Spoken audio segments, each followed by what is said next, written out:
For news update of Bardhaman please subscribe খবর 7 দিন YouTube channel. দেখতে থাকুন, সঙ্গে রাখুন খবর 7 দিন, বর্ধমানের সাথে, বর্ধমানের পাশে।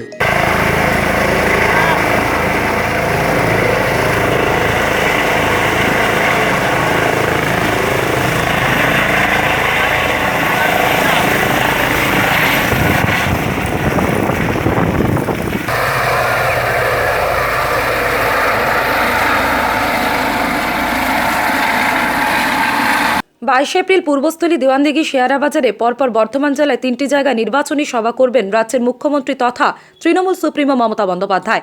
মমতার সংঘমিতার সমর্থনে এদিন তিনি সভা থেকে বক্তব্য রাখবেন। শেষ মুহূর্তের প্রস্তুতিতে ব্যস্ত তৃণমূল কর্মী সমর্থক সহ প্রশাসনিক আধিকারিকরা। রাজ্যের বিভিন্ন প্রান্তে ইতিমধ্যেই জোর কদমে প্রচার চালাচ্ছে তৃণমূল কংগ্রেস। রাজ্যের 3য় দফা ভোট সোমবার মোট 3 জায়গায় সভা করবেন মুখ্যমন্ত্রী মমতা বন্দ্যোপাধ্যায়। রবিবার দেওয়ানদিঘি বিদ্যাসাগর স্কুল মাঠে হেলিকপ্টার ট্রায়াল ল্যান্ডিং হয়।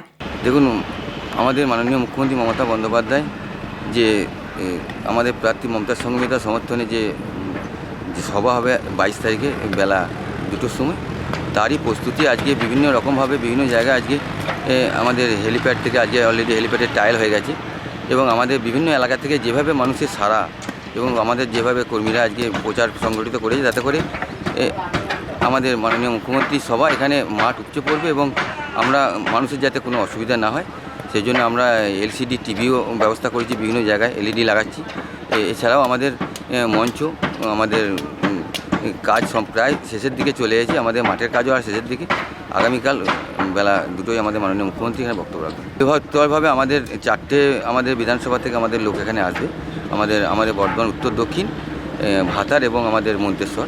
তো প্রস্তুতি আমাদের প্রায় শেষ হয়ে গেছে, আমাদের এখন শুধু সেই সময়ের অপেক্ষা। এই মাঠ জনসমুদ্রে পরিণত হবে। হেলিপ্যাডে আজকে সকালেই ট্রায়াল হয়েছে এবং সমস্ত কাজটাই হেলিপ্যাডের দিকটা পুরো কমপ্লিট হয়েছে এবং আমাদের মঞ্চের কাজ আংশিক কিছু বাকি আছে, সেটা আমাদের কাজ চলছে। আমরা দেখতে পাচ্ছি মাঠের কাজও আমাদের চলছে। কর্মীরা আমাদের দলীয় পতাকা এবং আমাদের ব্যানার, আমাদের প্রার্থী সমর্থনে আমাদের বিভিন্ন রাস্তা সাজানো হচ্ছে এবং মাননীয় মুখ্যমন্ত্রীকে স্বাগত জানানোর জন্য তার কাট আউট দিয়ে সাজানো হচ্ছে। প্রস্তুতি তো দেখতেই পাচ্ছ, এদিকে আমাদের সমস্ত যুব ছাত্র ছেলেরা নিজেরাই ফ্ল্যাগ বাঁধছে, নিজেরাই রাত ভোর কাজ করেছে। এখনও প্যান্ডেল বানারাও যেমন রাত জেগে কাজ করছে, আমাদের ছাত্র যুব সকলেই আছে। তারা বিভিন্ন জায়গায় ফ্ল্যাগ বাঁধা, হোর্ডিং বাঁধা এবং এদের সঙ্গে সহযোগিতা করা সবটাই করেছে। উৎসবের আকারে একটা প্রস্তুতি চলছে। তোমরা কালকেই বুঝতে পারবে এইসব সাইডে যে মাঠফাট আছে, রাস্তা ফাস্তা আছে, আমরা জনগণের কাছে একটু ক্ষমা চেয়ে নিচ্ছি, কারণ ঘন্টা দুয়েক হয়তো তাদের একটু অসুবিধা হতে পারে, কারণ মাঝ দিয়ে যে রাস্তা টাস্তা গেছে সেগুলো সামান্য মানুষের হয়তো অসুবিধা হলেও আমরা কিছু করণীয় নেই, কারণ আমাদের সর্বোচ্চ নেতৃত্ব আসছে, আমাদের সকলের নয়নের মণি, আমাদের নেত্রী, মামাটি মানুষের নেত্রী, বাংলার মুখ্যমন্ত্রী মাননীয় মমতা ব্যানার্জি আসছেন।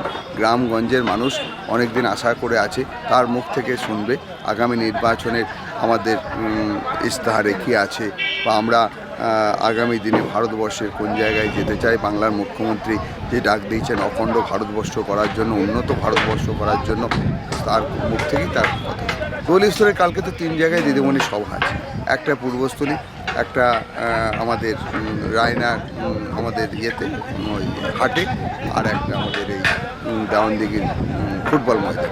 সব জায়গায় আমাদের কে নেই, সমস্ত শাখা সংগঠন, সর্বোচ্চ নেতৃত্ব, স্বপনদা থেকে শুরু করে জেলা পরিষদ থেকে শুরু করে পঞ্চায়েত সমিতি থেকে শুরু করে সকল জনপ্রতিনিধি, তাদের সঙ্গে আমাদের কর্মীরা সব জায়গাতেই ভাগ ভাগ করে আমাদের কাজ করছে। গোপাল সোনকার, খবর 7 দিন, বর্ধমান।